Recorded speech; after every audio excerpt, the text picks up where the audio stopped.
In 1992, a young girl peeked out her window and saw her terminally ill brother's toy boat floating in their backyard pool. She went to retrieve the toy boat, but an unknown force suddenly pulled her into the water. The young girl struggled underwater when she noticed a woman crouching down by the pool, reaching out to her. The young girl swam up to reach for the woman's hand, but when she resurfaced, the woman was gone. She then tried to get the toy boat again, and just as she finally got it, something pulled her down. The young girl tried to scream for help, but she was underwater. After a moment, the struggling had stopped and the young girl was nowhere in sight. In the present day, the Waller family was led inside a home.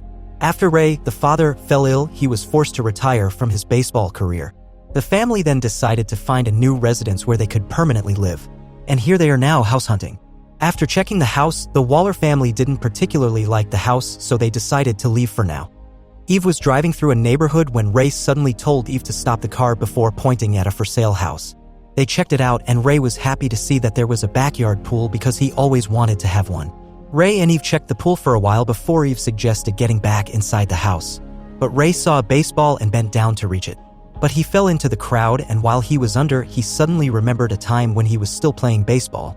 Their son, Elliot, found his father first and screamed for help. Eve and their daughter, Izzy, followed, helping Ray out of the pool. Eve brought Ray to the hospital, and the doctors suggested Ray look for a low-impact activity he can do every day like yoga or swimming, lest he get another episode again. While leaving the hospital, Ray told Eve that he wanted to buy the house with the backyard people because not only did he like it, he could also have swim therapy. Eve expressed her happiness that they are finally going to settle down in a permanent residence, unlike when Ray's baseball career was still thriving and they always had to move. The Waller family had finally decided and they moved as soon as possible to their new home.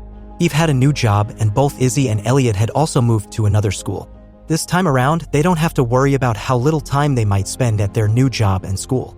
After moving back home, the Waller family then cleaned up the pool together. Izzy told her parents that a guy recruited her for the swim team and she decided to join. Ray expressed how proud he is of her while he reached down the drain to clean it. But something in the drain cut Ray's hand and he yelled as he pulled his hand out. Eve and their children got worried and approached Ray, and that's when black liquid started leaking out of the drain. They called maintenance to inspect the pool, and it was revealed that the pool was actually a spring pool as it was taking its water from an underground spring in the area. The pool is essentially self-sustaining, like natural filtration, geothermal heating, and all that.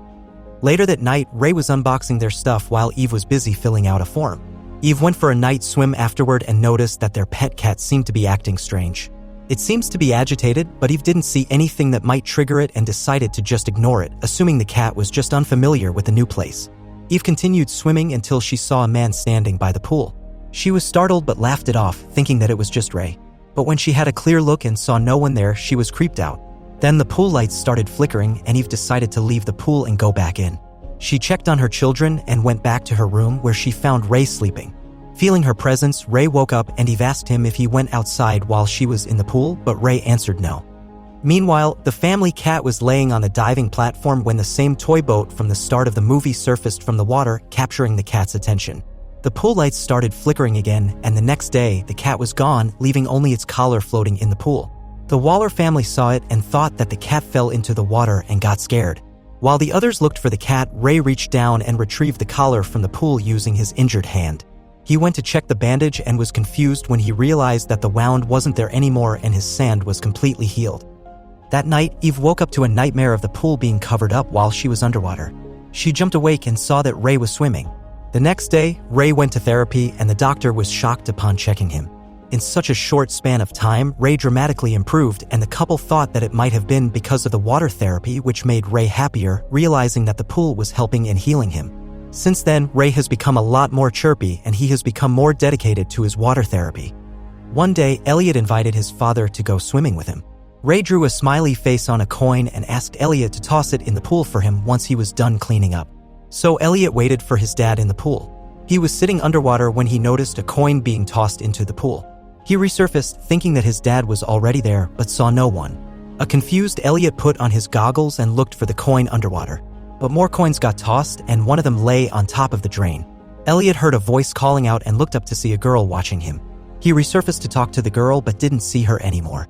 Elliot was starting to get scared, but he just told himself that it was just Izzy trying to scare him. He continued swimming and stopped under the diving platform, where he heard a thud. An angle from underneath the water showed that someone was standing on top of the platform, but when Elliot climbed up to see, no one was there. Elliot heard a young girl's voice from the skimmer plate. The young girl introduced herself as Rebecca, and as Elliot grabbed her toy from inside the skimmer plate, a hand grabbed his arm and started pulling him. Elliot screamed in fear when he noticed a silhouette from inside the skimmer plate and went to tell his mom. Eve went to check but didn't see anyone or anything suspicious, and when she told Ray about it, the latter told her that Elliot might have just been pretending because he was having a hard time finding some friends. The Waller family went to the school with Elliot to show support for his baseball training. Ray was there to help guide the students, and when the team coach urged her to hit the ball just once, Ray agreed. But his sickness was getting in the way and he failed, falling to the ground. He tried once more and successfully hit the ball, sending it flying so far away with the amount of strength he had managed to put into hitting it. But instead of being happy, Eve and their children were just confused and surprised. Night came, and Ray and Eve left their children alone at home for a while. Izzy warned Elliot not to rat on her and invited a schoolmate and swim teammate, Ronan, over. Ronan challenged Izzy to look for him in the pool with her eyes closed. Izzy accepted the challenge, but something pulled her down, and when she opened her eyes, she realized that she was oddly too deep into the water, that she could barely see the surface of the pool. She immediately got out of the water, was utterly confused, and crept out when Ronan told her that he wasn't the one who pulled her. Ronan comforted her, reassuring her that her leg must have just caught or something and that nothing was down there. On Saturday, Elliot knocked on Izzy's door and asked her if she saw something in the pool. But Izzy denied it, as she didn't want anything to happen that might compel them to move again. Elliot shared his idea that the pool might be helping and haunting them at the same time. A pool party was held, and Elliot set up a camcorder to capture everything that happened in the pool. After what happened to him and the sudden improvement in his father's health, he became suspicious. It was the same for Eve, who was now starting to get worried every now and then because of the pool. So Eve asked the realtor about the pool, and the realtor told her about a story about the backyard pool she recently heard. The people who used to live in the house before never felt comfortable using the pool because a young girl drowned in it years ago. Eve asked if the girl's name was Rebecca, and when the realtor confirmed it, something happened. Ray, who had a kid perched on his shoulders, was playing in the pool when a black liquid came out of the drain and entered his mouth. It possessed Ray, and he attempted to drown the kid on his shoulder. Elliot saw it and immediately called for his mom. Fortunately, the kid's parents didn't press charges, and despite being upset, they understood that Ray must have had another episode while playing in the pool. After that event, Ray also started gasping for air and coughing out black liquid, so Eve decided to let him rest for a while. The whole family was now weary because of the people. Eve did her own research about the pool and found out that there had been a long history of disappearances in the house.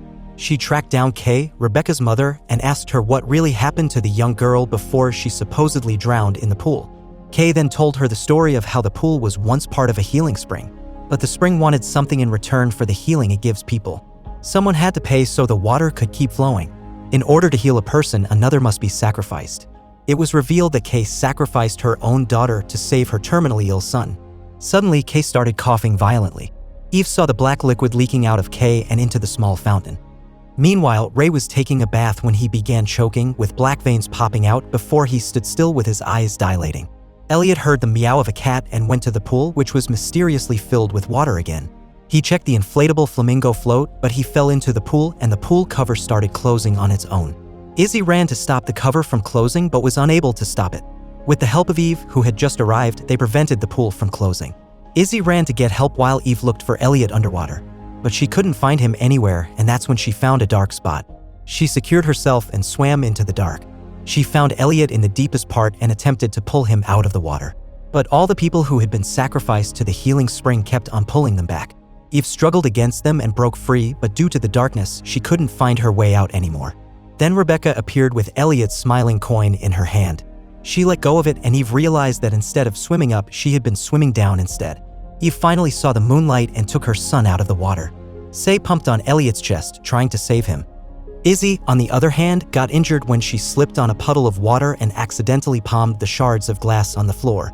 She then heard a strange sound and looked for her father, only to find him possessed. Ray chased Izzy down, wanting to sacrifice her to the spring, but Izzy fought back and hid. When he noticed Eve and Elliot, he went out and attacked Eve. Unbeknownst to him, Izzy was already standing behind him with a bat. She hit him, which caused him to drop to the ground, and with Eve's comforting whispers, Ray finally got back to himself. Elliot had also woken up, so the family prepared to leave as soon as possible, but Ray noticed the black liquid spreading in the pool and he knew that someone had to pay for the ghosts of the healing spring to stop haunting them. Ray made up his mind and swam towards the black liquid, sacrificing himself. Despite the tragedy that occurred, Eve and her children decided to stay in the house so that no one else could fall victim to the spring. Eve, Izzy, and Elliot also decided to get the pool filled in to prevent the spring from haunting them again.